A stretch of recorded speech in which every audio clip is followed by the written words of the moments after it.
Assalamualaikum warahmatullahi wabarakatuh. Kita lanjutkan pembahasan Intan Pariwara kelas 12 masih di substansi genetik dan pewarisan sifat asesmen akhir semester 1 part 2. Mari kita simak bersama-sama.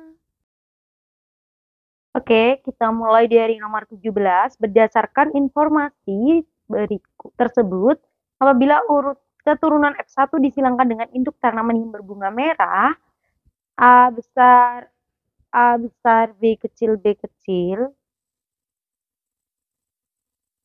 maka akan dihasilkan keturunan F2 dengan fenotip. Oh, ini AB dari nomor 16 tadi. Kirain itu Silinaria marokana, ternyata cuma fenotipnya cuma merah tidak berbau. Kirain yang warna ungu itu bukan ya berarti ya tadi ya. Maaf ya tadi nomor 16 hitungannya udah benar kok, cuma genotipnya benar kayaknya aku salah nulis fenotipnya aja.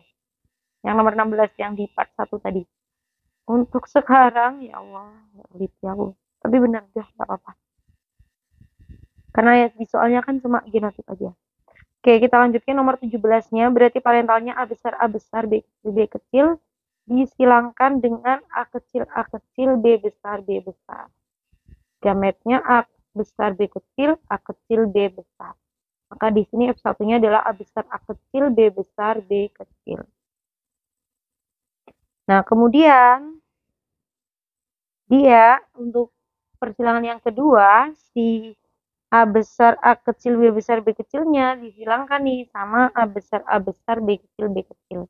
Maka gametnya di sini A besar, B besar. A besar, B kecil, A kecil, B besar, A kecil, B kecil. Ini A besar, B kecil. Lanjutin di sini ya satunya. Oke, jadinya apa? Jadinya sama ini. Berarti A besar, B besar, B kecil. Sama atasnya. A besar, B kecil, B kecil. Ini A besar, A kecil, B besar, B kecil.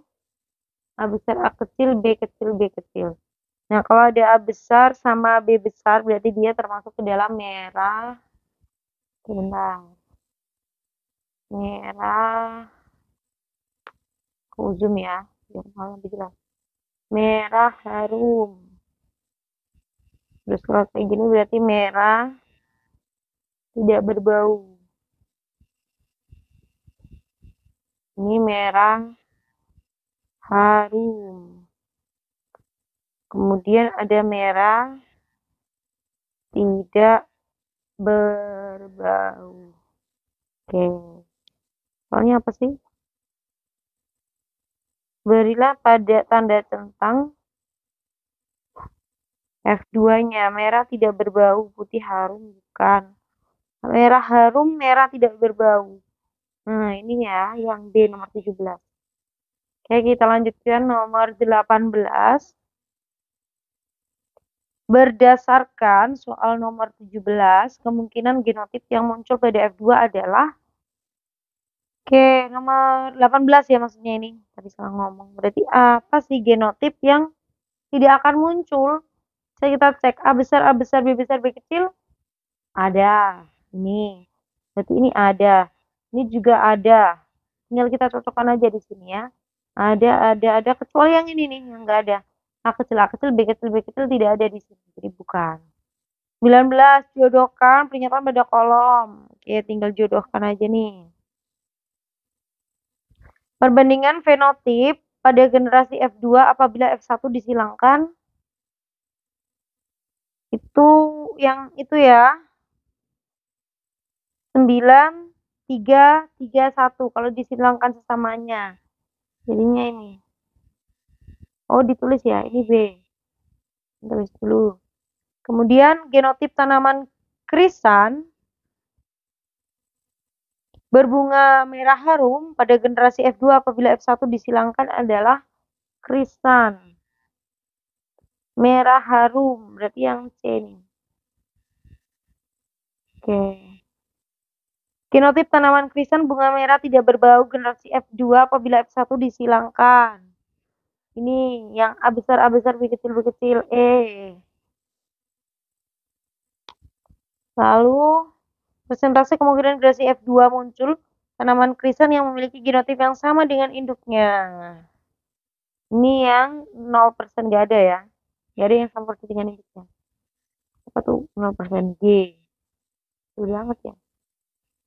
Bisa lebih besar ya. Ini nih, biar kalian ngerti. G. Presentasi kemungkinan generasi F2 muncul pada tanaman krisan bunga merah harum apabila F1 disilangkan. Apabila F1-nya disilangkan berarti ini nih A kecil, B besar, B besar. Ini A kecil, B besar di sini. Ya. Oke, udah. Kita lanjutkan di nomor 20. Apabila F1 disilangkan menghasilkan 1600, berapa jumlahnya? Oke, berarti yang merah harum tadi berapa? Merah harum, kalau 9331, merah harumnya berarti udah pasti 9 ya. Per 16 kali 1600. Berarti dia 900. Udah deh enggak? Udah itu aja jawabannya. Terus apa lagi yang tanyain? Oh, yang putih tidak berbau. Putih tidak berbau ya berarti 1 kalau perbandingannya pasti. Putih tidak berbau. 1 per 16 kali 1600. Jadi dia cuma 100. Ini berarti jawabannya 900 dan juga 100. Udah, bisa kalian tulis dulu di bukunya. Stop dulu aja sendiri videonya. Nomor 21. Apabila F1 disilangkan, genotip tanaman krisan homozigot resesif. Homozigot resesif. Ya berarti dia huruf kecil semua. Kecil A kecil, B kecil, B kecil. 22. Berdasarkan kasus tersebut, pasangan orang tua dan anaknya yang benar. Di rumah sakit terdapat 4 bayi baru lahir dengan golongan darah berbeda. Bayi 1 bergolongan darah A. Bayi 2 bergolongan darah B. Bayi 3 bergolongan darah O. Bayi 4 bergolongan darah AB. Suami istri Alan Olive Melky Mita. Alan Olive bergolongan darah A dan B dengan genotip homozigot.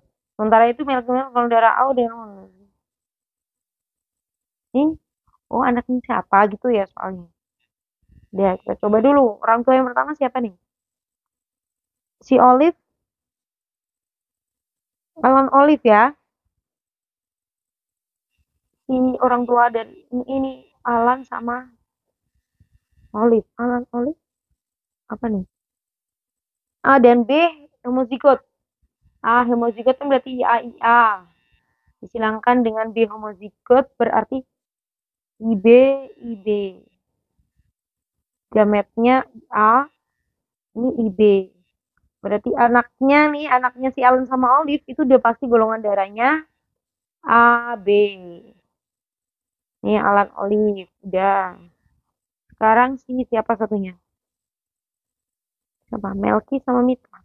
Ini Melky yang cowok atau cewek? Kok Mita jelas cewek sih? Duh, kenapa aku random banget sih nanya kayak gini? Kayak terserah mana yang cowok, mana yang cewek. Alan Olive bergolongan darah AB homozigot. Melky sama Mita A dan O homozigot. A dan O homozigot. Berarti A-nya gini juga. Ya, O homozigot. O mas pas 1. Tinggal gini aja. Gametnya IA. Ini IO. Satunya IA, IO. Jadi golongan darahnya A. Berarti si anaknya Mita Melky itu golongan darahnya A. Kalau anaknya si Alan Olive itu golongan darahnya si AB. AB siapa sih? AB.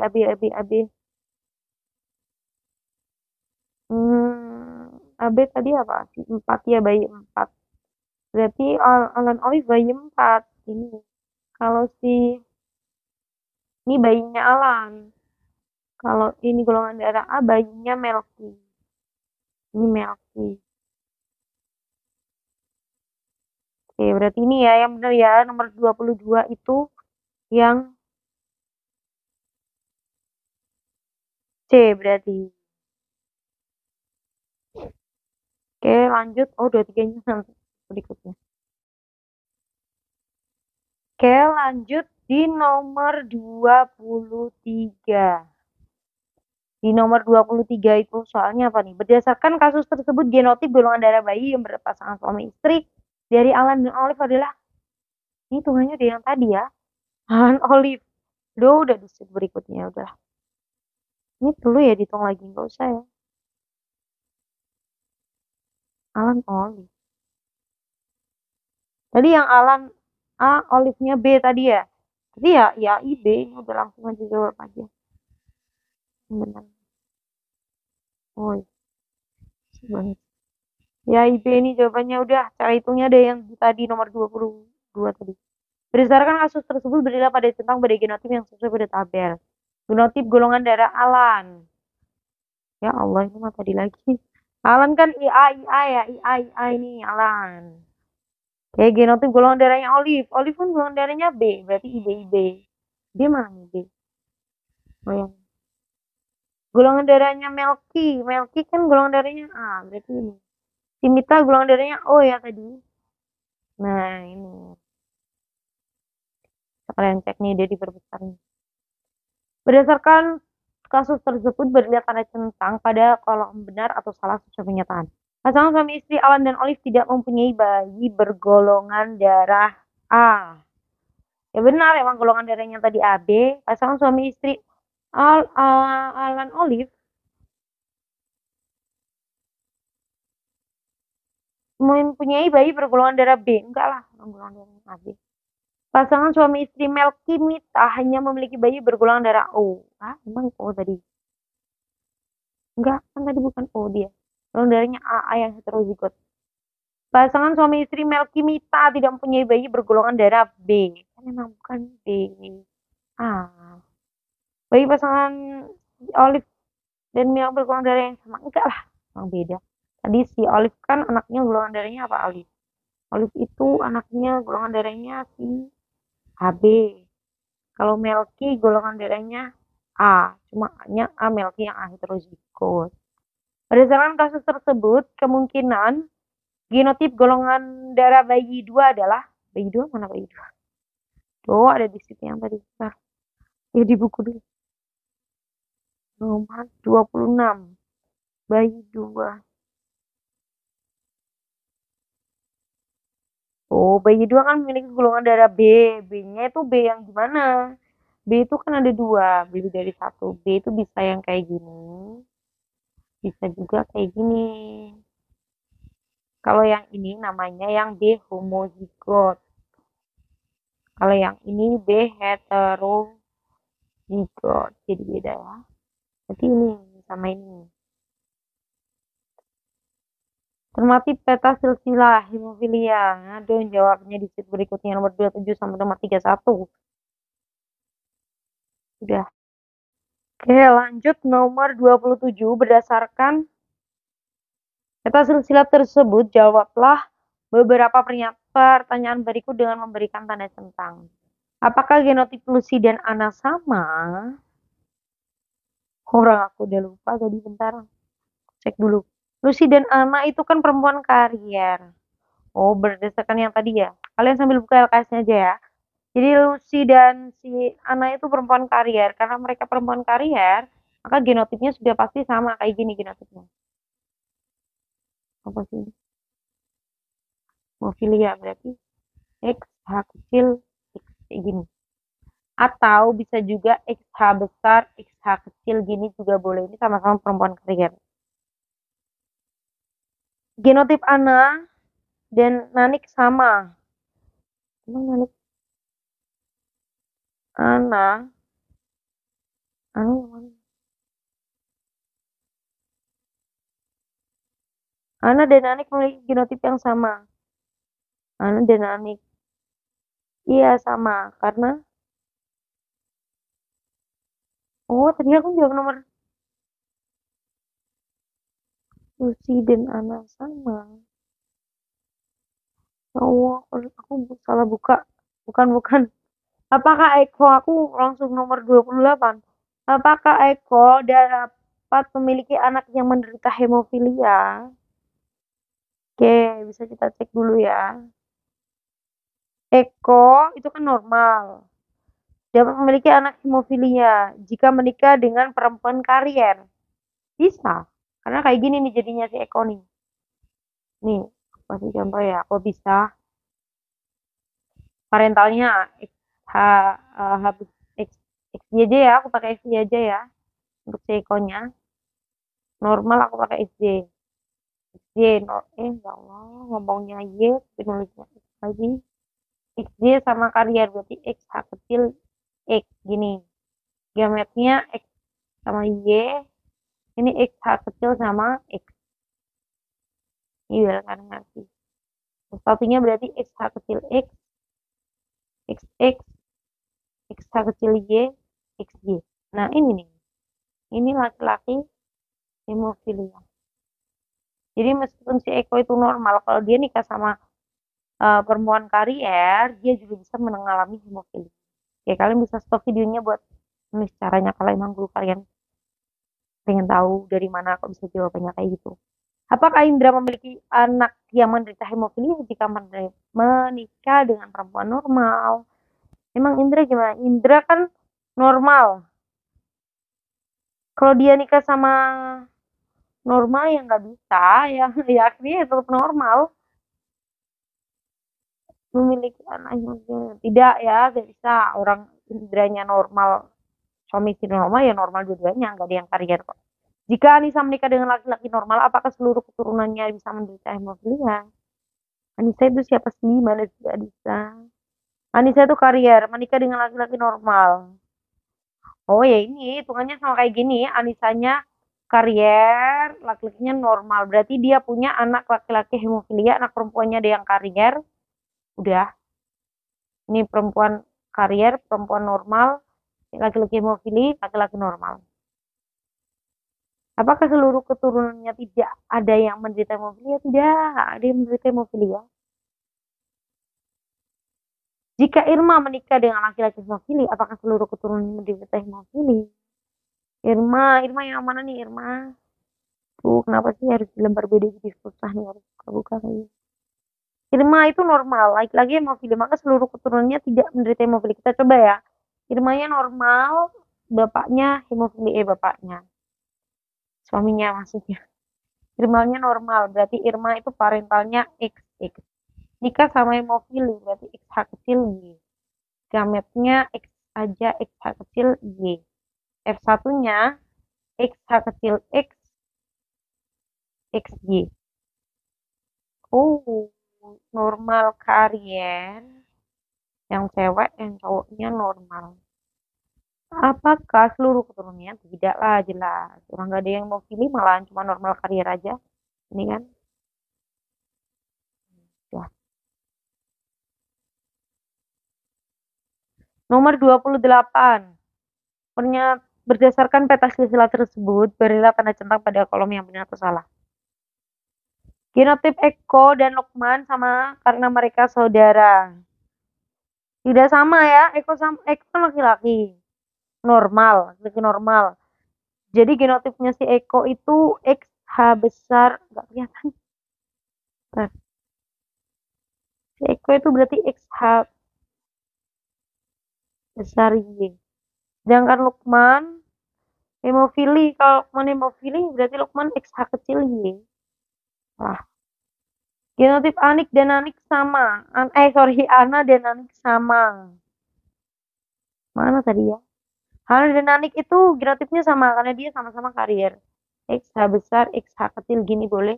Atau XH kecil X gini juga boleh. Sorry. Benar. Jika Agus dan Lucy memiliki anak perempuan lagi, kemungkinan anak perempuan tersebut menderita hemofili. Ya malah justru enggak, karena anak perempuannya bergenotip XH besar atau perempuan normal. Salah di sini.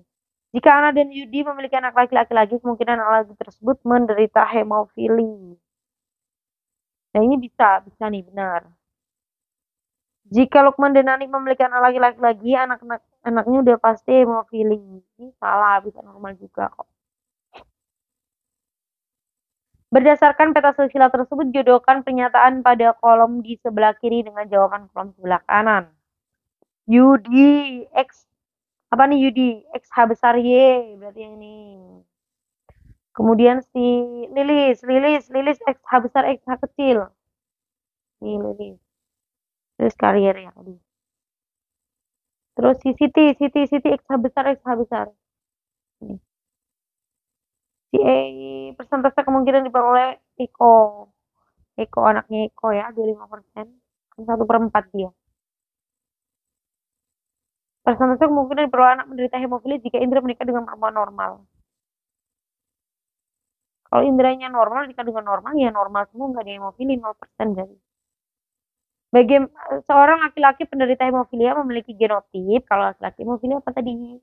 X, H kecil, Y. Bagaimana kriteria perempuan yang harus dinikahi Radit apabila ingin memiliki anak yang tidak menderita hemofilia? Kalau si Radit itu pengen anak yang nggak mau menderita hemofilia, berarti Radit harus menikah sama wanita normal alias X besar atau X gini aja ya. Oke, kita lanjut. Cermati skema gametogenesis berikut. Ini gametogenesis sperma ya. Sperma nih, sperma PHRS-nya. Kayak kita disuruh identifikasi deh ini. Ya. Ini harus identifikasi dulu. Kita identifikasi dulu ya. P ini spermatogonium ke spermatosit primer. Berarti si P ini pembelahan secara mitosis. Yaitu mitosis. Kalau ini secara meiosis 1. Ini harusnya ada nih. Ini meiosis 2. Ini diferensiasi. Berdasarkan skema reduksi kromosom. Reduksi itu apa sih? Reduksi itu pengurangan. Pengurangan itu terjadinya pada saat meiosis. Berarti ada dimulai dari ini. Pernyataan yang benar berdasarkan skema gametogenesis tersebut adalah spermatosit primer bersifat haploid. Primer mana nih? Ini bukan, ini diploid sudah jelas di sini 2N. 2N kan artinya dia diploid. Ini jelek banget. Ini enggak. Spermatosit sekunder. Ini bersifat haploid betul. Kan N kan haploid betul.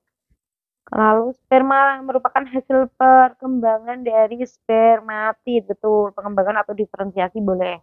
Spermatogonium tumbuh besar membentuk spermatid. Enggak langsung lah. Enggak ini. Spermatosit primer bermeiosis 1 membentuk spermatosit sekunder. Primer meiosis 1 membentuk spermatosit sekunder, betul. Oke. Lanjut di lembar berikutnya. Nomor 34, berdasarkan skema spermatogenesis tersebut, jodohkan setiap pernyataan pada kolom di sebelah kiri dengan jawaban pada kolom di sebelah kanan dengan cara menarik garis lurus. Jenis kelamin seseorang mengalami skema gametogenesis tersebut. Maksudnya gimana sih? Tersebut. Oh, yang di atas, yang tadi. Yang laki-laki dong.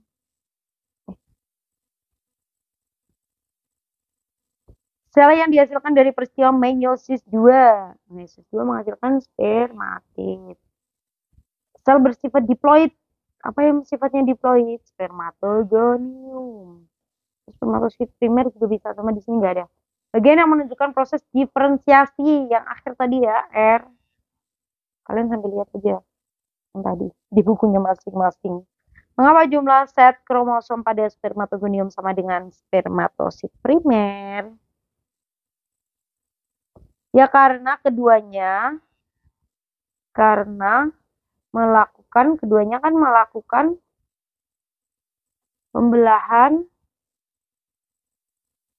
yang sama, yaitu secara mitosis. Makanya hasilnya 2N alias haploid. Nah, ya.